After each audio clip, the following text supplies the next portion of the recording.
All right. Welcome to a special edition of the Pop Culture Corner. I'm joined by producer Jack, as always.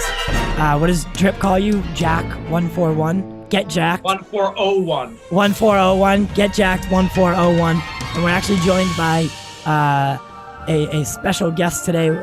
He's a DC fan through an Instagram battle that I was just involved in. And he's here to help me talk about some miscued facts and an article that everyone seems to be quoting. Christian, how are you today? Pretty good. I'm doing great. Thanks for having me. Oh, of course. We always like to hear from everyone and get them involved as much as we can. That's how Jack became the producer, actually. Yeah, so who knows? Who knows what's in store? But all right, I guess we're not going to really beat around the bush today. Jack, why don't you tell us a little bit about why we're here today? All right. So this all goes back to the New York Times. Their author, Brooks Barnes, did a very long expose with Walter Hamada. It's really long. I think it's a decent article about the direction of the DCU. But the issue is, at one point, Barnes doesn't quote him, but says that there will be two different Batman franchises concurrently. There'll be the Robert Pattinson one, and then there'll be the DCEU one. Now, those of us fans knew this already, that was going to be the case. The problem is a lot of people are citing that article and then saying, oh, Ben Affleck is out because he said that. Right. John Campea did this, MovieWeb did this, and all of them are citing the New York Times article. But the New York Times article does not quote Hamada or state that Affleck is out. For all of us who are possibly holding on to the hope that Ben Affleck might stay on as the DCEU Batman, this comes as news. But the problem is this is now spreading like wildfire. Not major sources. We're not talking about the big media, but we're talking about smaller people like Comic Book News and someone on Twitter and Instagram. Smaller venues are now saying, oh, Ben Affleck is definitely out. And Michael Keaton is the new Batman in the DCEU. So that kind of transitions into, I think, what happened with you guys on Instagram, because this is being reported as fact, but they're all citing an article which never actually said that. Yeah. And the problem that I'm having is, all right, so just to kick it off, right? So our show has been up for about 4 months or so. And like Instagram is like the last thing I worry about personally. Like, you know what I mean? I'm not too concerned with it. Never have been. It's not a platform for me. I do know a lot of people use Instagram for, like, even Lightcast uses their Instagram to, like, report news, and I'll kind of repost things here and there from like IGN or comicbook.com. Like, if I can trace it back and fact check it. But it has to be able to be fact checked. Like, I've even reached out to comicbook.com and I've had several conversations with them. Several conversations with IGN, or the person that runs their IGN Instagram. So that's how I use Instagram. So I went on today, or I've went on for the past maybe even like 6-7 days, and there's a specific account that does have a lot of followers. Like, I'm not gonna lie, they have a lot, and it's, what I mean? Good on you. Good job for building such a fan base. However, now I'm kind of worried because in theory, the people who attacked me today, like, if you go and look at their profiles, they're like very like, it's like having a burner cell phone. It was like burner accounts. So it's just like made me start questioning some things. But he's been posting lately, just like everyone else, that Ben Affleck is confirmed. So that's the wrong word to use, is confirmed. Confirmed to be out as Batman. And our friends at Lightcast Podcast, our friends at The Culture Nerd, including Taylor and Matt from Lightcast, and our friends at Film Junkie. If you go to talk to any of them, they'll call it they'll call the piece, or they'll call the article and the subsequent articles and posts about it misleading or reporting, or, as Trump would say, fake news. So I called them out on it, and it seems that they don't like to have that happen to them. and Christian here was the only person, or in the short amount of time, Christian was the only person to like also say, hey, you know, you're not doing your job effectively or correctly. So thank you again for that. But it was just like No problem, man. so what me and Jack did, or what Jack and I did, sorry, was we went through the article, we skimmed through it, and we gathered some of the quotes, the facts, and everything that we do actually know. Like we 100% know. This isn't a game, like this isn't speculation, it's what we know. Now, Brooke Barnes wrote the article. It came out on the December 27th. And some quotes. So it's the managing movie superheroes is about to get more complicated. That's the article that you'll want to have up if you want to follow along. So, I mean, one of the beginning quotes is, and this was news that we all understood and we could all fact check. They sourced it correctly. So, the most expensive DC movies are designed for release in theaters, Mr. Hamada said. Now, that is how you quote somebody, right? That is the general structure of quoting a person, right? So you have the information that the person gave.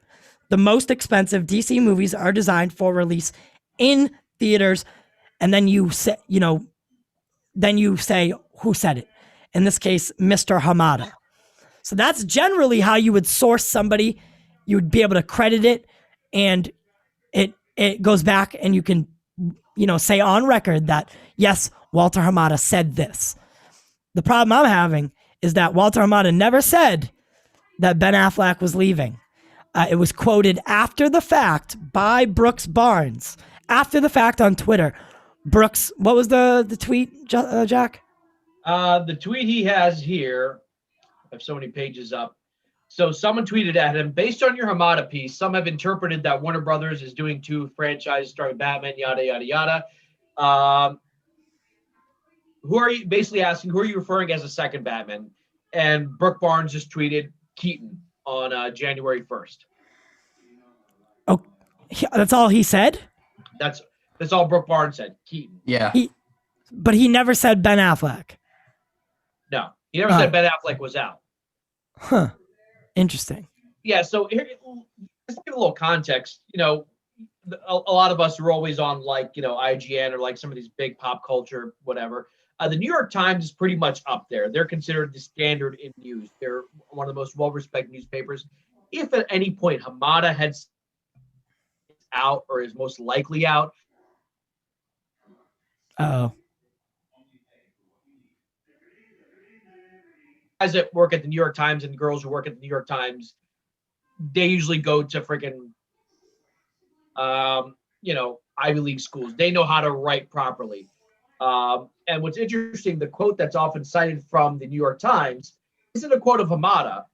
It's Brooks writing, a paraphrase what Hamada says. Brooks writes, coming up, for instance, Warner Brothers will have 2 different involving Batman, played by 2 different actors running at the same time. Yeah. And if in any way, shape, or it was confirmed that he was not referring to Affleck or maybe Keaton, and Keaton may still be in the DCEU, that might be the plan to have 2 Batman there, he would have written in the article. I think what people are doing, they're skimming the article, because later in the article, they make reference to Ben Affleck wanting out following Batman v Superman, which you already knew. Remember when he actually left and he says, I'm passing the torch? Yeah. And I think people are misreading that. It kind of reminds you like when you have to do a book report and you didn't want to read the book, you kind of skimmed through the book and found the important parts and wrote a piece of crap paper. I think this is what's happening because everyone's saying, oh, it's in the article, it's confirmed. No, it's not. So, Christian, what was your perspective today? What was your perspective like seeing someone quote, like seeing an account that maybe that you even go to for your news, seeing them blatantly misquote and missource something, and then to have a very weird interaction after that. Like, so what are you taking from all of this? Yes, yeah, I followed him for a while. I would go to him for news sources, not as much as maybe DC Olympus is someone who I'm really, really engaging with a lot. But see, I saw that and I'm just like, I don't know. I don't see that to be true. I ask what their source is. He tells me it's the article. I look at the article. I read the entire thing and I'm like, wait, this came out a few days ago. I already read this. This has nothing to do with anything he's talking about. And it's just like, you're kidding, right? Like you're just, this is just clickbait to clickbait. It says nothing about Affleck. Yeah. And it was ridiculous. Yeah. And, you know what I mean? I didn't want to come out here and just like tell a story just for the sake of like bad mouthing someone. Like maybe I did come across as mean, or maybe I did come across as an asshole. I didn't mean for that to happen. Again, like Instagram's not our main account. You know, we're more on Twitter, and YouTube and, like our podcast platforms.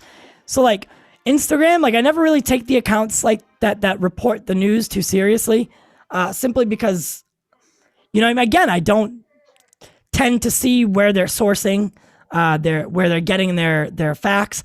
And this account particularly, they tend to label everything as breaking news. And, you know what I mean? Like this wouldn't have bothered me as much if it was maybe like a year or so ago. But now that we've like got into like doing this, and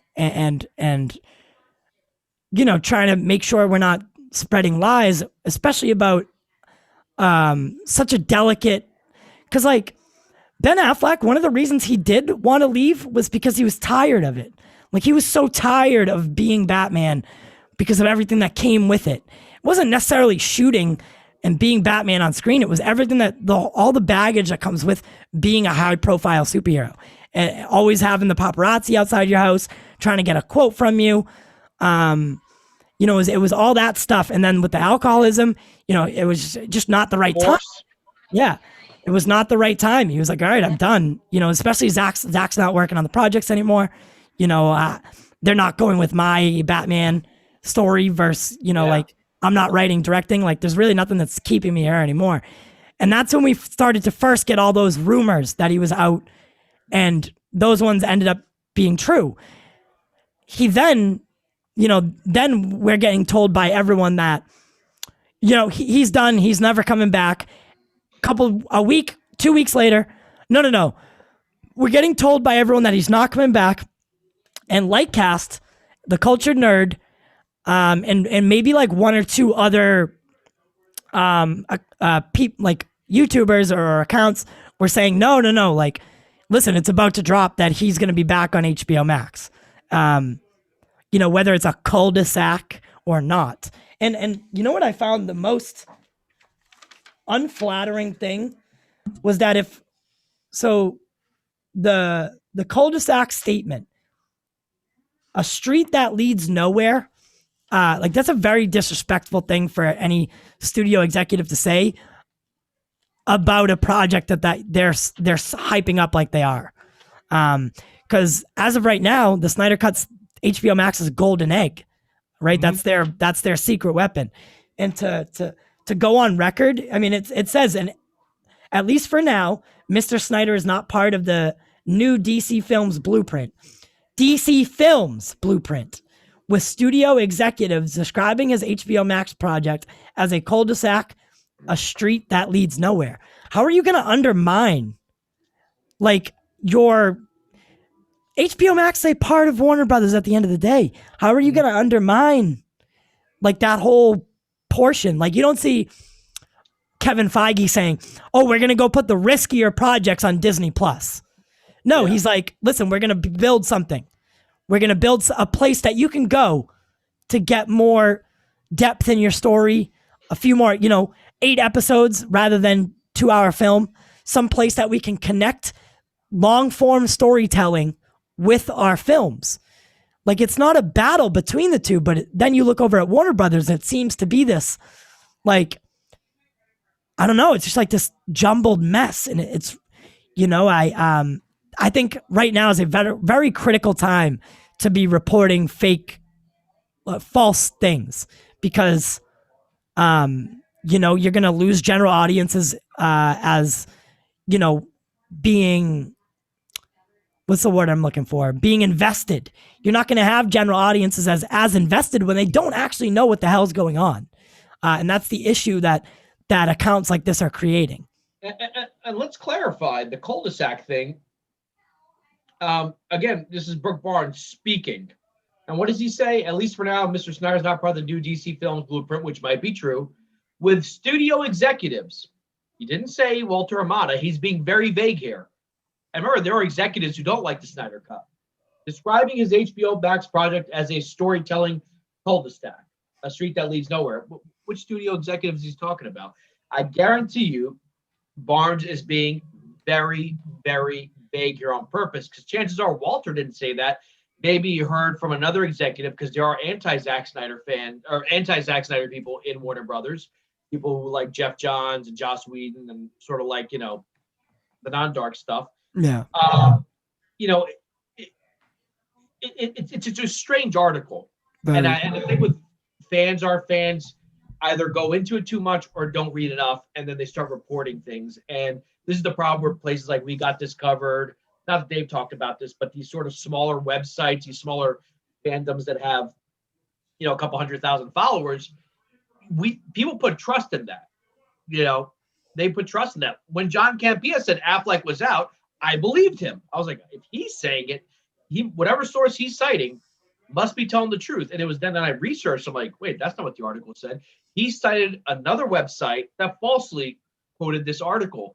And this kind of reminds me of when I was in high school. I'm a little bit older than you guys, but the high-speed internet was kind of new.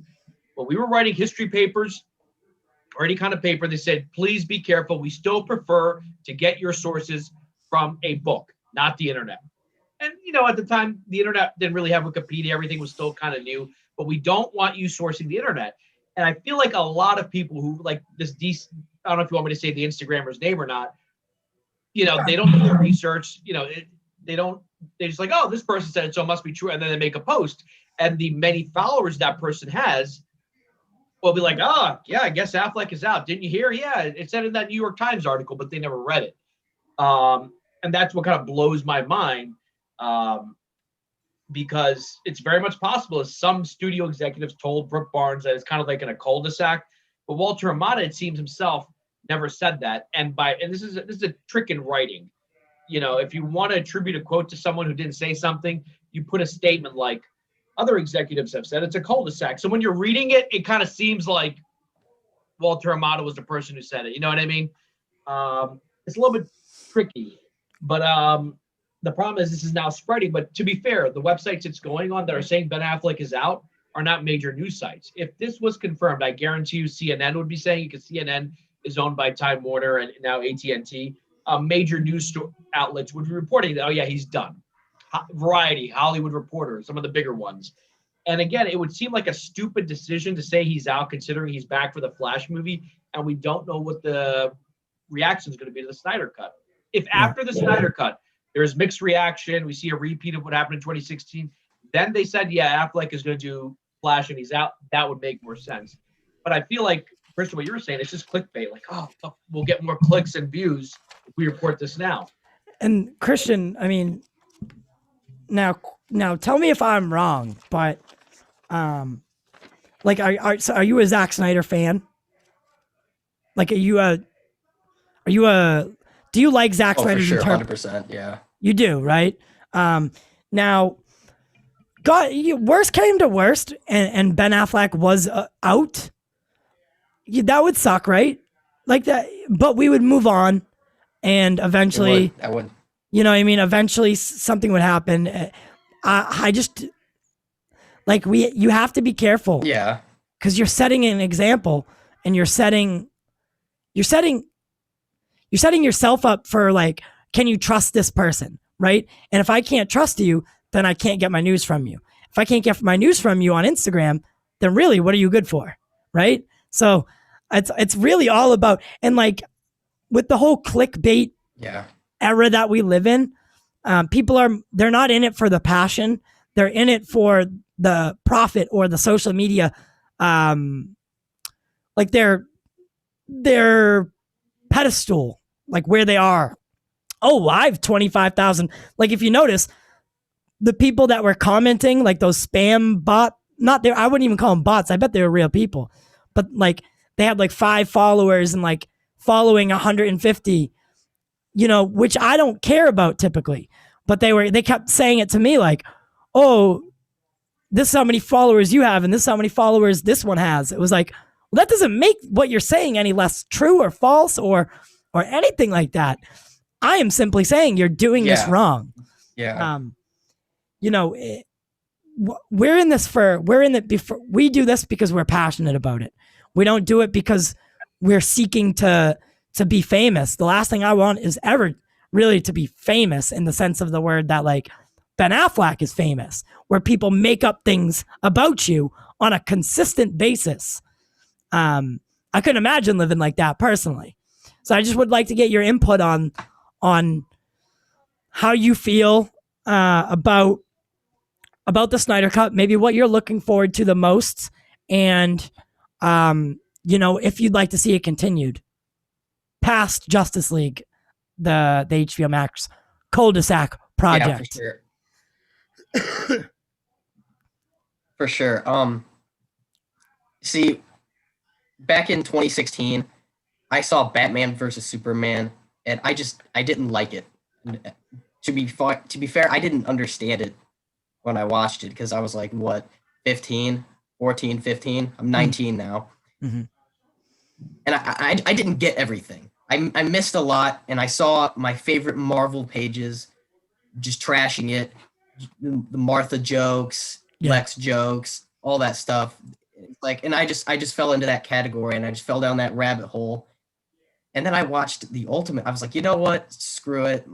MCU is dying off for me a little bit. It's not what I would consider cinema anymore. Mm-hmm. Scorsese was right. and I watched the Ultimate Edition, and I'm like, wow. Mm-hmm. Wow. I was missing out not loving this movie.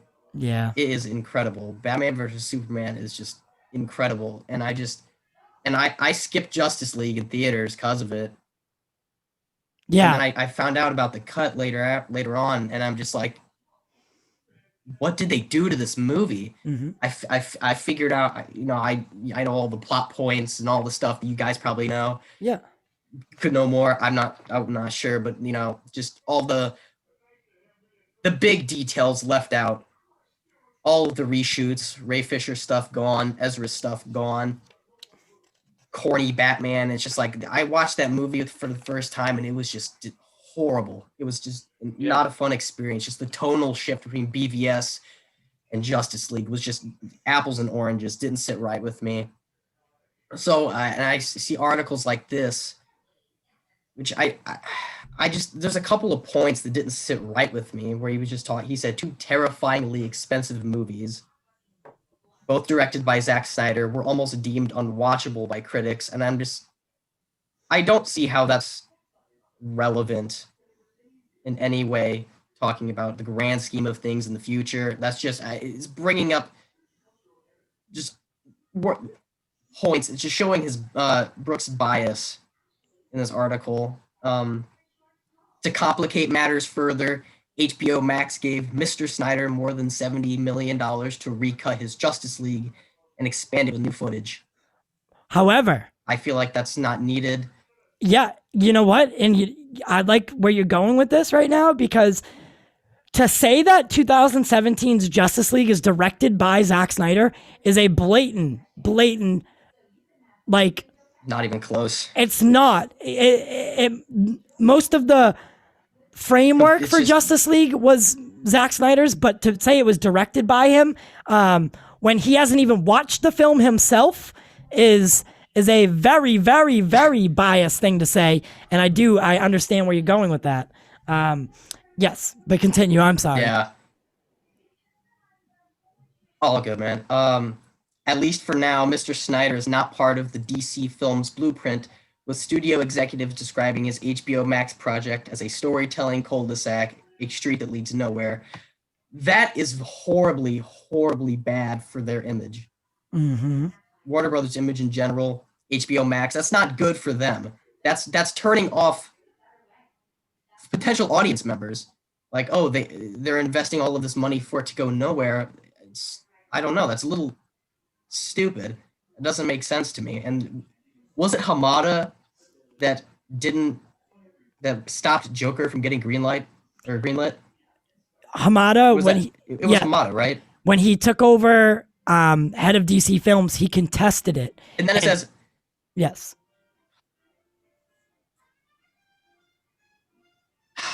This is the funniest part.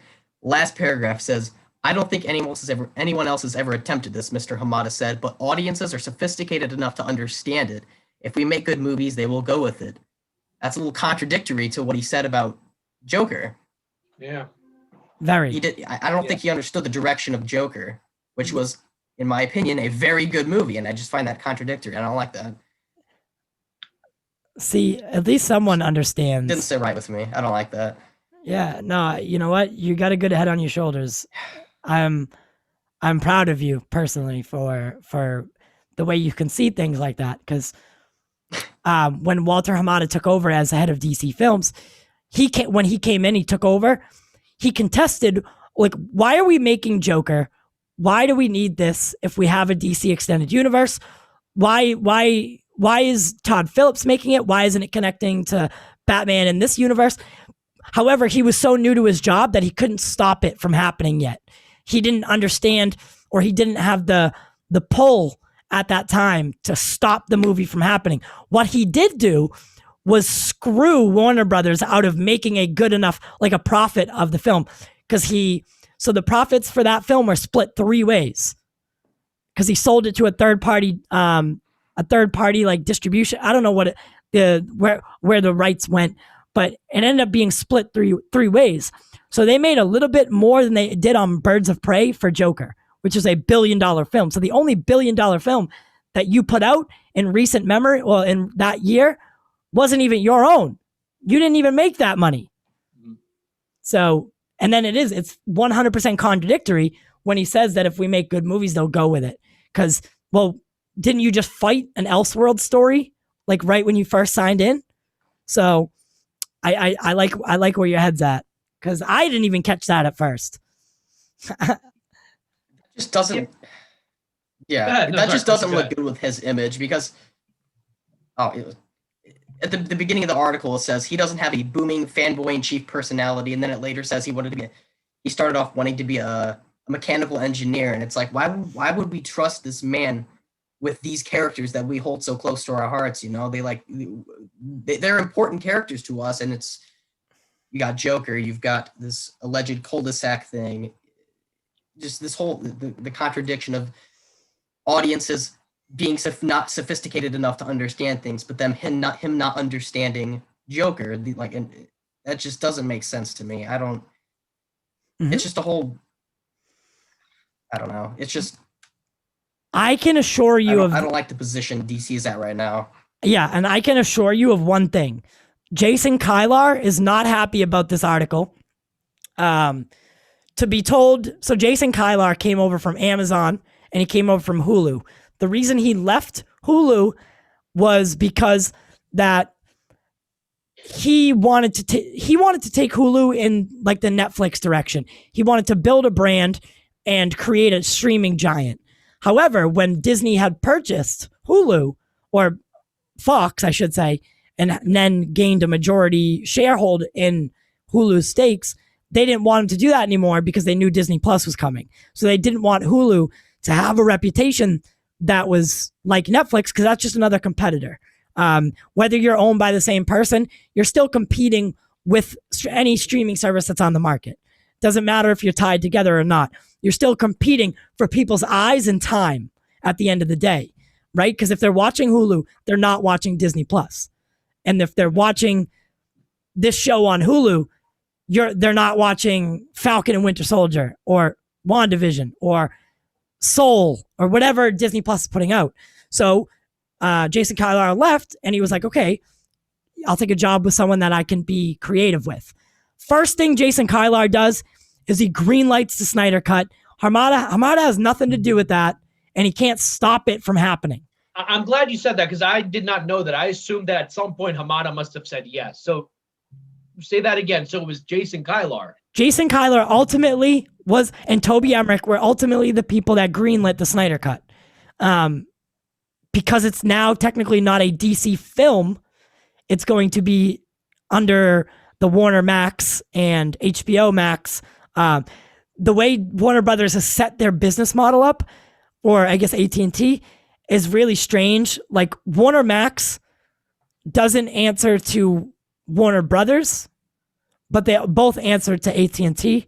It's a very confusing and very backwards like business model. However, I think they're getting a little bit better about it. It's very hard to distinguish who do you report to? Who do you report to? Sometimes they have, like Walter Hamada, his job is really irrelevant at this point. It really is. The only movie that you could say he successfully produced from start to finish is Birds of Prey, or maybe, no, Birds of Prey, really. Because all the other films are already in production, the ball was already rolling on them. He hasn't done much as far as content as this article would suggest. Whereas Kevin Feige, on the other hand, you know what you're getting for the next 5 to 6 years. Yeah. When Kevin Feige comes out with his ball cap on and he's on the stage, like, that he knows the plan and he has a solid idea of where his films are going to go, what's going to connect here. Whether or not you believe in Marvel Studios as film now or whatever, you can't deny that what they've done is remarkable. So I don't want Warner Brothers to copy Marvel films, but I would like them to adopt how they see things. Like, why don't you look at Marvel for like how they structure themselves? Because, you know what I mean? Like, they're doing something right. And Jason Kylar, guess who his favorite person in the world is? It's Walt Disney. So Jason Kylar really wants to be like Walt Disney. He wants to be that kind of person who picks up trash at Disneyland, even though he owns Disneyland. So he sets a good example. So Jason Kylar was very famous for taking risks, being experimental, hence the Snyder Cut. Yeah. And I do think that Jason Kylar has plans for Justice League and its cul-de-sac if this does well, which I think it will. Yeah. Christian, I want you to tell me what you think of this, because me and TY talked about this when I was on the show first. I think what we're really seeing here, and I hate to bring it up, I think it really has to do with the politics of the Snyder Cut. We've been seeing this fight, and it goes back to Disney and Star Wars, where you have the bigwigs who kind of know the product, like Kathleen Kennedy kind of knows Star Wars. Walter Hamada doesn't seem like he's a comic book fan. And this is so they're saying, hey, we're making this. This is what you should like versus this is what fans want. So there's been a lot of crapping on, the new Star Wars movies. A lot of fans didn't like it. I personally was a fan. And then you have something like the last 5 minutes of The Mandalorian season 2. Fans are like, that's what you wanted. See right there, that last 5 minutes, I'm not going to say what it was. That's what we wanted. And there's kind of like, I've been reading a lot of discussion that some people in Disney aren't really happy that fans liked what Dave Filoni and all did. Allegorical to that, you look at what happened with the Snyder Cup.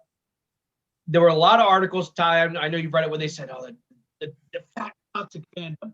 These Snyder fans, they're horrible, horrible people. They're like the alt-right. I'm like, whoa, easy there.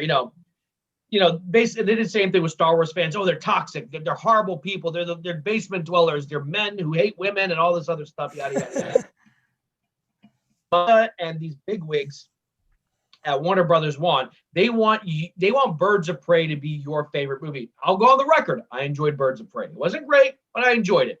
But to them, that should be the movie you want. Not Joker. No, not Joker. Not the Snyderverse.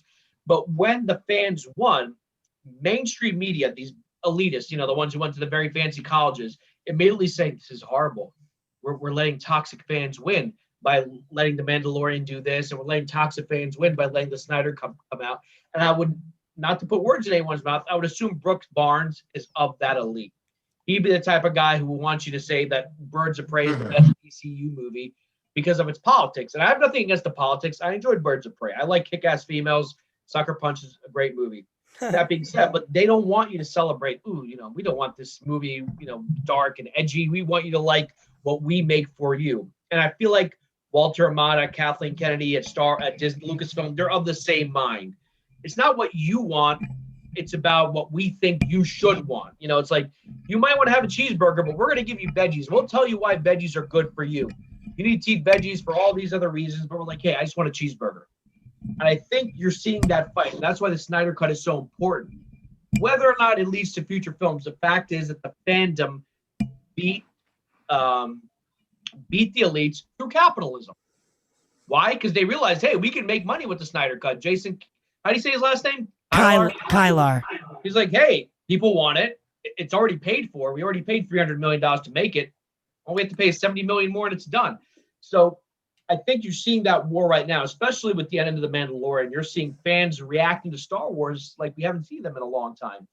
And the bigwigs who want you to like, Rey and, the Huntress, they're not happy about this because they feel like you should be liking what we tell you to like. And you see this at the Oscars. 20 years ago, the Oscars would have movies everyone watched. Now it's like, I haven't heard of this movie. What movie is this? It has to be politically correct to be on the ballot. Which is okay. Like it's okay, right? Like, yeah. Like, listen, I love a movie that, like you said, I love a movie that empowers a lesbian couple or a gay couple or women in general or black women, lesbians, whatever the hell it is, get all three of them in there, right? LGBTQ, do it all up, do it all. But don't make that once that takes precedence to everything else and you can't make a movie that doesn't have that. Yeah. I mean, you're just doing the wrong thing again, but backwards now. You're just catering to what people say you need to have in your films. Or like, again, sometimes maybe the Snyder Cut fans, maybe they did want a little bit too much. Maybe we did go above and beyond, or maybe we did harass a little bit, but we also raised $500,000 for suicide prevention. They also empowered. They never mentioned that. They also empowered a director whose daughter killed herself, and a studio used that as an excuse to part ways with him. Warner Brothers by no means is innocent. You look at their leadership is now under investigation for the whole Ray Fisher and whatever. Like it's just the card. Everything's pointing one way, and yet they don't want to take any criticism or be told, hey, how about we try it this way? It's like no. Like, it needs to be released in theaters. The risky ones can go to HBO Max. Take my crumbs. But it's they don't want to adapt. They don't want to see the future. And I don't know. It's a very weird thing to me. Yeah. I mean, and by the way, let me point this out. Had they released Batman vs. Superman, the Ultimate Edition in theaters, it would have been the first comic book movie to show two men kissing, because there's a scene that was cut out where Clark is on a boat and he sees two men kissing and he actually smiles like he's happy to see, as he's on his way to Gotham. I think Perry sends him to Gotham to cover sports. He ends up going to see the African woman. It's a brief scene, but Warner Brothers cut that out. Zach wanted to put that in there. He wanted to show inclusivity. So that's not what we're saying. We're not saying, that we shouldn't see, but they're saying the inclusivity and the diversity, that should be why you like the movie. Not the story, not the characters, not the plot. You should like it because it hit these checks. And so these elitists hate the fact that Snyder Cut is coming out. It just bothers them that fans like us on our freaking computers, got the word out and they don't like that. That's power to the people. Yeah. And I'm at a loss for words today. Yeah. Just and like I said, Christian, I know you said you liked them, but listen, I put a lot of faith in Lightcast, the Culture Nerd, Film Junkie. I put a lot of my faith in them, and I have not seen DC come out and tell me in a statement or a press release that Ben Affleck has backed down as Batman after The Flash. Until that happens, I will fight the fight, or at least stick up for the way you should report something. And listen, again, maybe he is out. Maybe that is the case. But I have yet to see something tell me that the correct way. So, that's the way you have to do it. If we all could just make up headlines and clickbait, right? That would be the world. That would be great, right? We could just lie and get followers and viewers and become rich and famous off those lies. I mean, I know people have done it, but that's not what we're about here. And I thank you that you're not like that either, Christian, because it's nice to see our young. I mean, I'm 28. He's like 53, and just kidding. How old are you again? 34? I'm going to be 34 in March. Yeah. Yeah. And quick, just to mention what you're pointing at, I've been looking this up. Only one other legit website is talking about this, and that's CNET. CNET is a technology magazine, but they've been around since AOL. They're one of the older ones. They cite the same article, but because they have more educated writers, they say, ready for multiple Batmans, Michael Keaton and Robert Pattinson will both take on the role of the Caped Crusader, and Ben Affleck will wear the cowl one more time in the same year. Now, it doesn't say it's his last time, but that is a good... That's how you report that. Exactly. It could be that Ben Affleck is done, but this author doesn't go off and say that, I think he's done, because CNET will have proper writers who are proper journalists who read that New York Times article. They're writing something else completely. They're saying, holy trio of Batmans. We're going to have 3 Batmans. Yeah. Yeah. So, again, just it all circles back to the point of how you source and how you credit. And people are like, people are saying, well, the writer of the article said this. Well, I'm sorry. He doesn't work for DC or Warner Brothers or any of it. He can say whatever he wants. That was not on record. It was not in an article. He said it on Twitter. Donald Trump also has Twitter. He says a lot of things. We don't always take them as truth. Come on. Speaking of Trump, did you hear those tapes? Yeah. My God. He's fucked, man. He's so fucked. He's such a reality star. It's not even funny. Wow, my God. Christian, thank you for joining us. I know you can't stay too much longer. Listen, anytime you ever want to come back on or just want to say hello, you're more than welcome to. Like, seriously, you're a very good person, and I appreciate what you did today, and sticking up for truth and journalism. Hey, one last thing I gotta say. Hell yeah, man, do it up. See, the inside sources thing has always bothered me when we don't see them. People for 3 years said the Snyder Cut was not real. They have inside sources. It's never happening. It's not real. It's never gonna happen. It doesn't work like that. You look at where are those inside sources now? Yeah. Where are those people now? They're reporting that, oh my gosh, the Snyder Cut is actually coming out. Yeah. What happened to those sources that said it's never coming out? They just abandoned that mentality because it gets clicks. It sucks. It sucks. The same people who were saying Affleck, Keaton, and Pattinson together, that's too much. That's too many Batman, when the same kind of people are praising 3 Spider-Men and Spider-Man 3. That's what people are looking for, and it's just really hypocritical. It's really annoying. I get someone brought that up to me the other day, and it didn't even click to me that people were like, 3 Batmen, no, and then like on the other side of things are like, but we want Into the Spider-Verse. Make that happen. I didn't even think about that. I was like, oh yeah. Wow, that's weird. One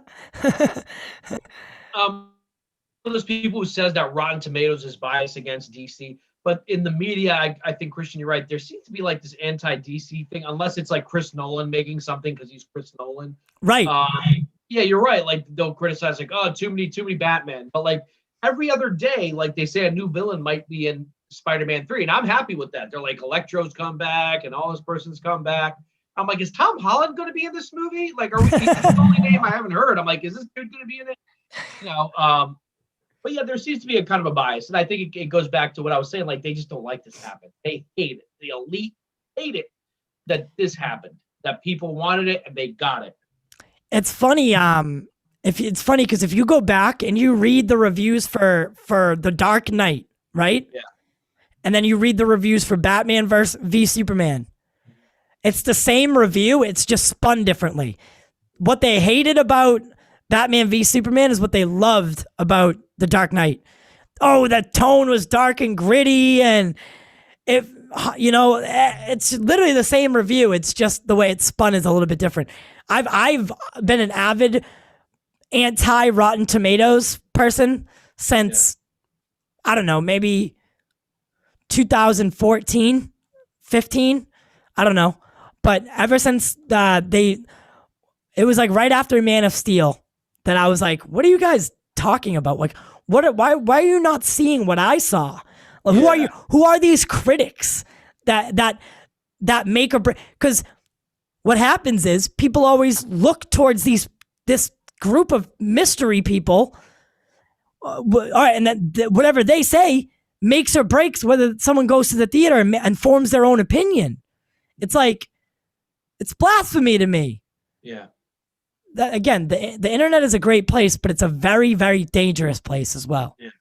And what's funny, when I want reviews on comic book movies, I don't necessarily go to the critics anymore. I look up YouTubers. There are a group of YouTubers that I want to see what they have to say, because they're more in tune with what people want than these critics who will watch a superhero movie and they won't necessarily feel the things that we're going to feel. And I'm on the same board with you about Man of Steel. When I saw Man of Steel, I'm like, wait, why did this get bad? It did get negative. It got mixed reviews. It's like 56% Rotten Tomatoes, which means more than half the critics technically liked it. But I was like, this movie was phenomenal. I thought it was Zack Snyder's best movie. I'm like, dude, I thought he took it to another level with that. Mm-hmm. But I think we're getting to a point where people are going to stop listening to critics. We saw this happen with Venom. A lot of it got horrible reviews, got trashed, but people liked it. Like, hey, I liked it. I went and saw it. I enjoyed it. It wasn't that bad. And I think that might be the case with the Snyder Cut. I am ready for a barrage of negative reviews that will say that Joss Whedon's version was better. Oh my that God. Zack Snyder has failed again. Blah. I know it's coming. They're already written. Those reviews are already written. And you know what? You know what the shitty thing about it is?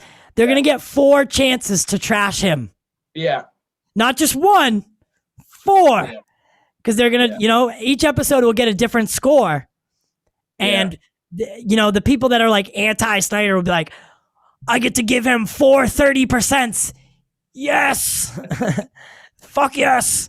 But yeah, it's crazy though. It really is. I mean, listen, I love Marvel. But it's like yin and yang, right? To outweigh the comedy and laughter, like I need Superman to snap Zod's neck every once in a while. And can I tell a quick story about the Marvel fans? I suppose. Could you? Well, as a producer, I'm interjecting. Christian, I want you to tell me what you think about this. They have a lot of Facebook groups. So I was on one of them, and someone posted like a page from a Daredevil comic, and it's about Wilson Fisk and what happens to him when he goes to prison. It's going to get a little graphic, so trigger warning.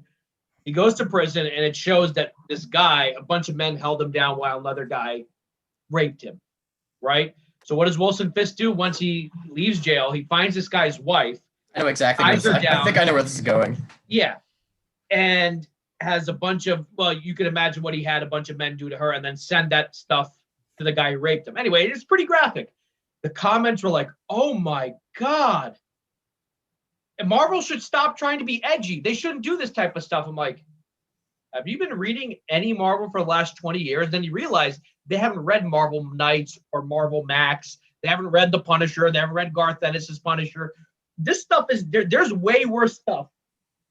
You're 19 when I was younger than you that Marvel had that had a mature 18 sign on it. But then I realized that the people who watch the movies haven't necessarily read the comics. No. I know hardcore Marvel fan. I'm like, oh, what's your favorite, story in the comics? Oh, I don't watch read the comics. So even within Marvel fans, and look, I haven't collected comic books in years. It's an expensive habit. But I'm like, they were doing graphic stuff. They never read Blade, which is now a discontinued comic, or even Alias Investigations, was pretty graphic. Like, it was more in tune with the Netflix shows. But the fans are like, oh my God, how could they do this? They need to stop doing this. This isn't The Boys. And I'm like, you do realize that this has been going on in Marvel Comics for a while. They have an R-rated section, kind of like how DC has Vertigo. But then I realized that, okay, they don't really read the comics. What they've done is they watch the movies, and they're experts on the movies, which is fine. You're allowed to do that.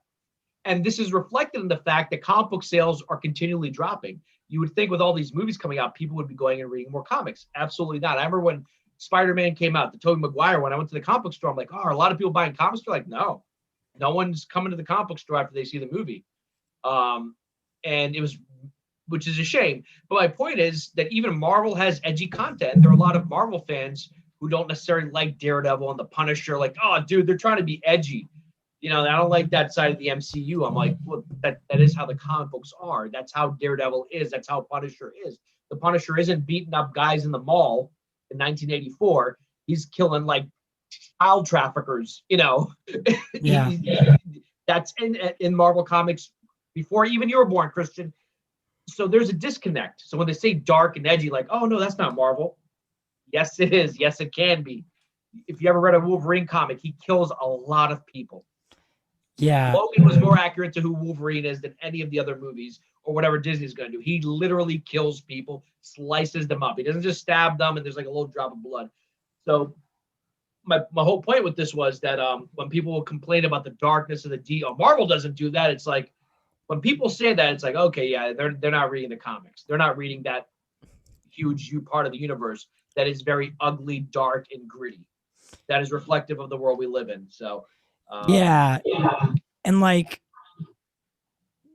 ever since Disney bought Marvel, and like, so there are YouTubers like Grace Randolph who are movie experts, like the Marvel movie experts or DC movie experts who became fans of superheroes after the Avengers came out. And you know what I mean? I'm not going to call them less of fans, but I 100% will acknowledge them on stories of the past or why a character has motivations such as this. And you just gotta, I don't know, you just gotta tune them out or just, point them in the right direction of, like Justice, how he doesn't like Superman that doesn't smile. All right, we'll just point him into a direction of a dark Superman story because there's plenty of them. So, again, I just wanted to come on today and get some venting out of the way, or just clarify some stuff that we could tell, because these are the facts. This is what was said. These are what the things that we know and we can report on.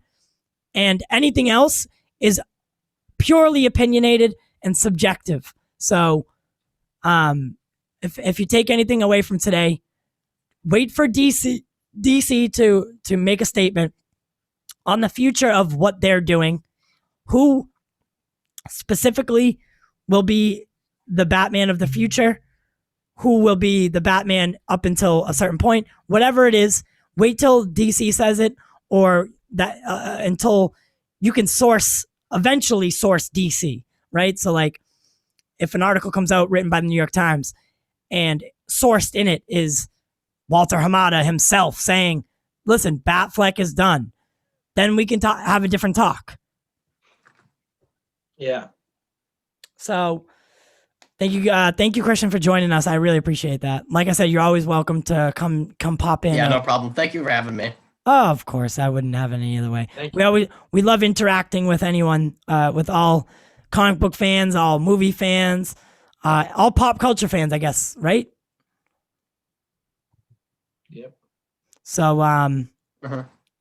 with that being said, guys, that's probably gonna wrap it up for today. However, we thought we were gonna have someone on Wednesday. We're not so sure yet. We had an actor lined up. We have an actor lined up for Quick Dip in the next couple weeks. We're having a little bit of miscommunication. My fault. So that's my fault. So maybe it might not be Wednesday like we had said, but we'll get that to you as soon as possible. If not, we'll just do our regularly scheduled episode. Have no fear. We're here. Trust me. Because I have nothing better to do. All right. But yeah, so we do it for you and we do it for the culture.